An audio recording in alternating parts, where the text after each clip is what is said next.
Hello friends, welcome to my channel. तो चलिए शुरू करते हैं आज फिर एक नई कहानी। दोस्तों, आपने हमेशा ये सुना ही होगा कि आलस्य का त्याग करो, आलसी मत बनो। तो चलिए आज एक आलसी से लड़के की कहानी सुनते हैं। तो आज की कहानी है बिट्टू की। बिट्टू जो अभी अभी ग्रेजुएट होकर अपने कॉलेज से निकला है, और क्योंकि फैमिली की फाइनेंशियल कंडीशंस बहुत ज़्यादा ठीक नहीं है, इसलिए उसने बहुत हायर स्टडीज़ के बारे में ना सोचकर ये तय किया कि अब वो अपनी फैमिली को इकोनॉमिकली सपोर्ट करेगा और जॉब करेगा। तो इसके लिए उसने एक जॉब को ज्वाइन भी कर लिया, जहाँ पर उसे कुछ खास प्रोजेक्ट्स पे वर्क करना होता था।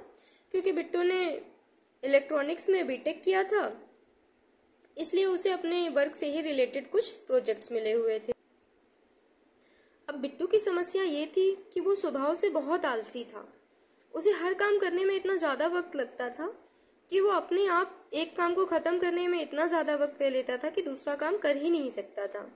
धीरे धीरे उसकी आदत बढ़ती ही जा रही थी। वो दिन प्रतिदिन और आलसी होता जा रहा था। ऑफिस में उसका काम कुछ इस तरह से चल रहा था, क्योंकि ऑफिस में जो वर्किंग होती थी वो घंटों से तय होती थी।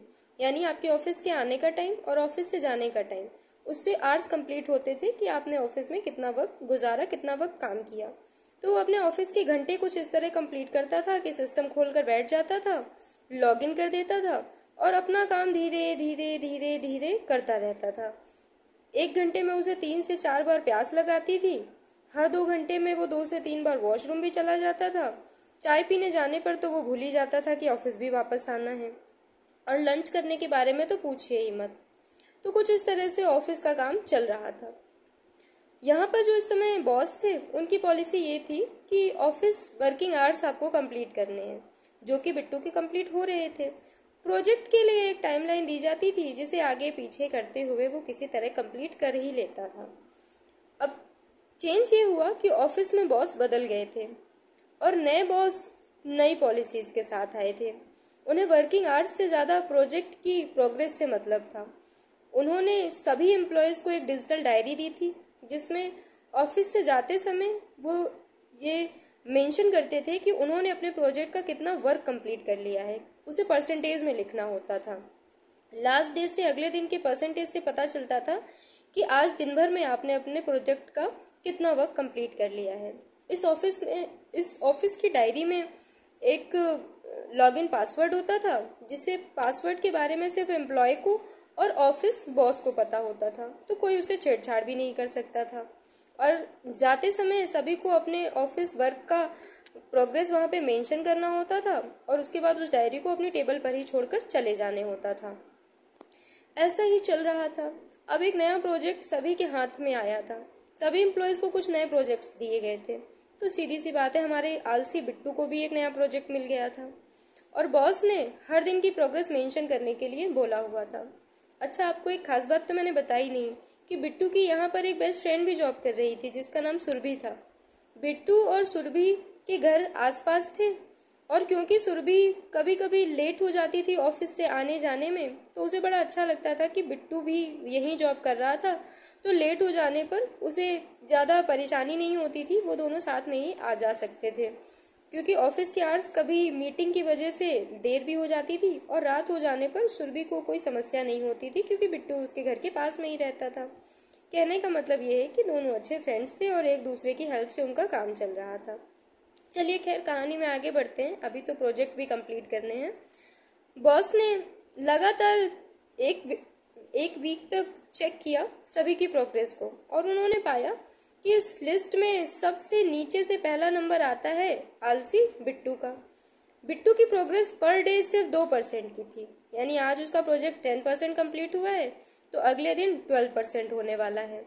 2% की प्रोग्रेस से बिट्टू का प्रोजेक्ट किसी तरह लड़खड़ाता हुआ अपनी प्रोग्रेस की तरफ आगे बढ़ रहा था।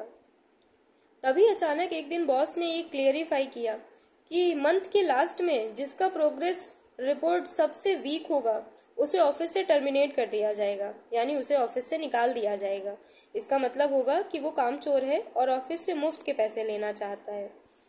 तो अब ये बात सुनकर बिट्टू की शामत आ चुकी थी।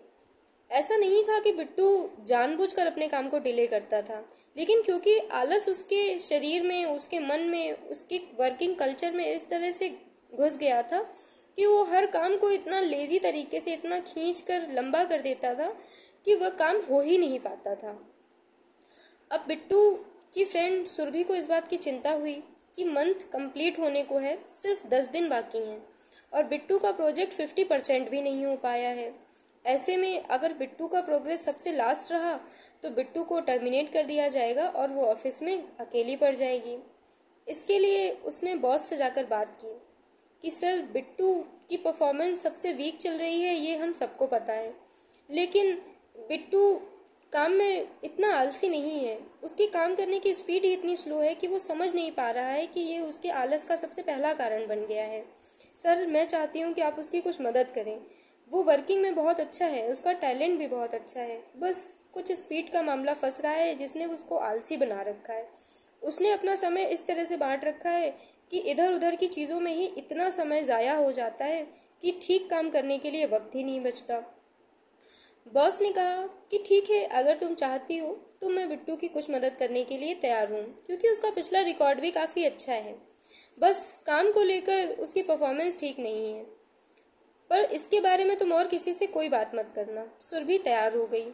अगले दिन सुबह ही सुबह बॉस ने बिट्टू को अपने ऑफिस में बुला लिया और उससे कहा कि बिट्टू, आज तुम्हें मेरे एक प्रोजेक्ट में थोड़ी मदद करनी है। वैसे तुम्हारा प्रोजेक्ट कैसा चल रहा है? बिट्टू ने इधर उधर का घुमा फिरा कर जवाब दिया कि हाँ बॉस, ठीक चल रहा है, काम में अच्छा करने की कोशिश कर रहा हूँ। इस तरह से करके उसने अपना काम चलाया। बॉस ने उसे अपने पास ही बैठा लिया और अपनी एक फाइल दे दी कि ज़रा इसमें चेक करो, कोई कमी तो नहीं है। बिट्टू ने अलट पलट कर 10-15 मिनट तक उसे देखा और उसे नॉर्मली कोई कमी नहीं नजर आई। वैसे उस फाइल में कोई कमी थी भी नहीं, ये तो बस यूं ही बॉस ने उसे बुलाने का बहाना ढूंढा था। बॉस ने उससे कहा कि कोई कमी मिली? उसने कहा बॉस, मुझे तो अब तक इसमें कोई भी कमी नज़र नहीं आई है। बॉस ने कहा ठीक है, मैं ज़रा इस प्रोजेक्ट से रिलेटेड कुछ प्रोग्रेस रिपोर्ट्स तैयार कर लेता हूँ, तब तक तुम यहीं बैठ जाओ। बिट्टू वहीं चुपचाप बैठ गया। फिर बॉस ने कहा कि ऐसे तो तुम्हारा प्रोग्रेस डिले हो जाएगा, तुम ऐसा करो, आज अपनी टेबल यहीं लगवा लो, मेरे ऑफिस में बैठकर ही अपना काम करो, मुझे जब ज़रूरत पड़ेगी मैं तुमसे अपनी हेल्प ले लूँगा। बिट्टू को ना चाहते हुए भी सर के ऑफिस में ही बैठकर आज अपना काम करना पड़ा। अब क्योंकि वो बॉस के सामने ही और बॉस के साथ ही उनके ऑफिस में था, तो इधर उधर की बातें सोचने के लिए उसके पास वक्त नहीं बच रहा था। बॉस लगातार बिल्कुल ध्यान से, कंसंट्रेशन के साथ अपना काम किए जा रहे थे। बिट्टू को लगा कि जब सर अपना काम कर रहे हैं तो कम से कम उनके साथ तो मुझे देना ही चाहिए। बिट्टू ने भी लगातार बराबरी से अपना काम करना शुरू कर दिया था। लंच 1 बजे होता था और ये 10 बज रहे थे। 12 बजे ऑफिस की घड़ी ने टोन की आवाज़ दी, अलार्म बजा और बिट्टू को अचानक से याद आया कि अरे 2 घंटे बीत गए और बिट्टू ने पानी तक नहीं पिया है, वो एक बार भी वॉशरूम नहीं गया है। इसका मतलब साफ था कि बिट्टू का ध्यान सिर्फ अपने काम पर चला गया था और वो भूल गया था इधर उधर की चीज़ों पर ध्यान देना। इवन उसे पानी पीने का ध्यान रखना चाहिए था, पर क्योंकि वो काम में डूब गया था तो वो अननेसेसरी बार बार पानी पीना भी भूल गया था। खैर, आगे बढ़ते हैं। अब बिट्टू रोज की तरह ही एक इंसिडेंट और भी बिट्टू के साथ होता था कि बिट्टू अक्सर ऑफिस के टाइम से बस ज़रा देर पहले ही उठता था। नहाने धोने और नाश्ता करने की हड़बड़ी में वो अक्सर अपना लंच भूल जाया करता था और ऐसी हड़बड़ी आज भी हुई थी। ऑफिस में बॉस ने उसे अपना लंच ऑफर किया कि अगर तुम अपना टिफिन भूल गए हो तो तुम मेरे साथ ही लंच कर सकते हो। थोड़ा संकोच करते हुए बिट्टू इस बात के लिए राजी हो गया। इसके बाद फिर वही सिलसिला शुरू हुआ और शाम तक ऑफिस में बैठ कर ही बिट्टू ने अपना काम किया। जब 5 बजे और घर जाने की बारी आई तो बिट्टू ने अपनी डिजिटल डायरी उठाई और जैसे ही उसे ओपन किया वो एकदम अवाक रह गया। उसने देखा कि उसकी आज की जो वर्किंग प्रोग्रेस है वो 2% की जगह 10% हो गई थी। बिट्टू को समझ नहीं आ रहा था कि आखिर ये हुआ कैसे। इसके बाद एक और सरप्राइज उसका वेट कर रहा था। उसने जैसे ही अपनी अटेंडेंस रिकॉर्ड को ओपन किया, उसने देखा कि किसी ने आज सुबह 9 बजे ही उसकी अटेंडेंस को मेंशन कर दिया था कि आज उसने अपने प्रोजेक्ट का 10% कंप्लीट किया है। अब आप समझ गए होंगे कि ये मेंशन करने वाला इंसान कौन है, क्योंकि डायरी का एक्सेस सिर्फ बिट्टू और बॉस के पास होता था। बॉस ने सुबह ही ये तय कर दिया था कि आज बिट्टू 2% नहीं 10% प्रोग्रेस करने वाला है। बिट्टू को भी मन ही मन समझ आ चुका था कि आज क्या हुआ है। तो दोस्तों, बिट्टू को समझ आ गया था कि दरअसल परेशानी क्या थी। बिट्टू अनुशासित नहीं था, बिट्टू का टाइम टेबल सेट नहीं था, वो डिसिप्लिन्ड होकर अपना काम नहीं कर रहा था। इसीलिए उसका जब मन करे काम करता, जब मन करे पानी पीने चल देता, जब मन करे लंच के लिए चल देता, जब मन करे चाय के लिए पहुंच जाता, और उसका पूरा डे शेड्यूल बिखरा हुआ था। पर क्योंकि आज का दिन उसने बॉस के साथ गुजारा था, तो उसने टाइम टू टाइम खाना पीना चाय सारी चीज़ें की, लेकिन अपने काम पर भी पूरा फोकस रखा। बॉस ने जब चाय पी तब बिट्टू को भी चाय पिलाई, लंच किया तब बिट्टू को भी लंच ऑफर किया, और बीच बीच में सर्वेंट्स आकर उन्हें पानी भी पिला जाते थे, पर ध्यान सिर्फ काम पर था। तो दोस्तों, आप भी समझ गए होंगे कि किस तरह से आलसी नहीं बनना है। तो आप भी अंदर महसूस कीजिए और झांकिए अपने अंदर कि क्या आप भी बिल्टू की तरह आलसी तो नहीं हैं, और अगर आलसी हैं तो क्या आपको भी एक बॉस की ज़रूरत है, या आप अपने बॉस खुद बनने को तैयार हैं। तो चलिए, आज का मोरल ये कहता है कि आप आलसी या बहुत एक्टिव सिर्फ अपने मन से होते हैं। सिर्फ आपका डिसिप्लिन, आपका हार्ड वर्क और आपका टाइम शेड्यूल तय करता है कि आज का आपका दिन कैसा रहने वाला है।